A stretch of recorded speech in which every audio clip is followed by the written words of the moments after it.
I think it's crazy that in the lightweight division, a weight class that's historically been home to the biggest names of the sport, that the current champion is probably the least talked about fighter amongst all the other big names in the weight class. It's always Conor this, Poirier that, Khabib this, Gaethje that, and don't get me wrong, all those competitors are deserving of the attention they get, but it's Drew Bronx who should be getting the bulk of the spotlight from other fighters, media, and the fan base. Going into the title fight against Michael Chandler, as someone who's been following Oliveira's UFC career since day one, I found it especially frustrating to see that after all those years, all the ups and downs, and when he finally got to the title shot, that he accounted for about 20% of the promotion from the UFC, while the other 80% of promotion went to a guy, with all due respect to Chandler, who had a total of 1 UFC victory. But I get it.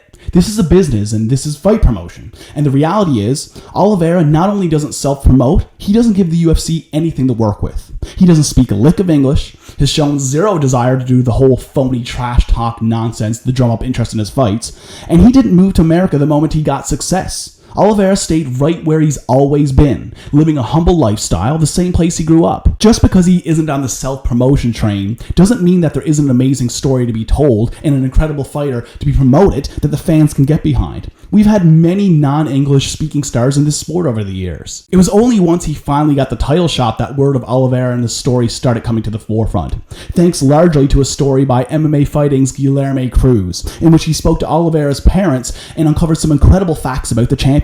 I've been following Oliveira for over 10 years, and I had absolutely no idea that at age 9, he was diagnosed with abnormal heart murmurs, as well as an aggressive arthritis that attacked his ankles. The guy spent 2 years of his youth in the hospital and emerged from healthcare having to take daily injections up until age 18.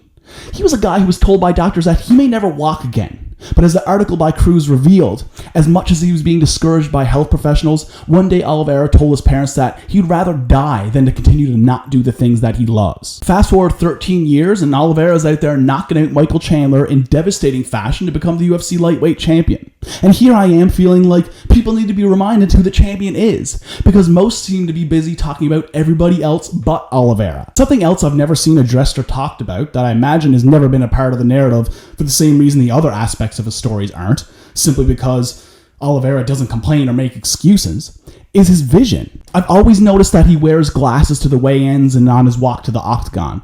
It never really registered anything with me. I honestly kind of thought it was a part of his shtick or a look that he wanted to have. Some time ago, when watching an embedded with a close friend of mine who has myopia, which is a vision condition, she noted that when Oliveira took off his glasses, that his lenses seemed even thicker than the ones she had. And I can tell you firsthand, this girl without her glasses cannot see a thing. It's pretty severe. It was only then that it dawned on me that the wearing of the glasses to the weigh-ins and the walk to the octagon wasn't a fashion statement. He's wearing them because he's likely blind as a bat without them, meaning he likely is and always has been severely compromised in the octagon. I'm not an optometrist, of course, and I did some research and couldn't find a single thing about him having a vision condition or any issues with his eyesight, but that's probably because of a mix of him not being covered thoroughly enough and him not being forthcoming about it, as he isn't one to complain or make excuses. I'd be curious to know if anybody out there knows or has any information about this. Either way, I just felt compelled to remind everybody out there that the UFC lightweight champion is Charles Oliveira. And even if Dustin Poirier gets the next title shot, it's Oliveira who's the true A side of that fight. Here's to hoping that when the fight does happen, that the UFC makes an effort to really push their champion. Because from a pure competitor standpoint, he's unquestionably one of the most technical fighters in the game, both on the feet and on the ground. Not to mention one of the most exciting to watch. The more we learn about Oliveira, the more compelling he becomes. The surface hasn't even been scratched on Drew Bronx yet, and all indications are that he's even more remarkable than we already know.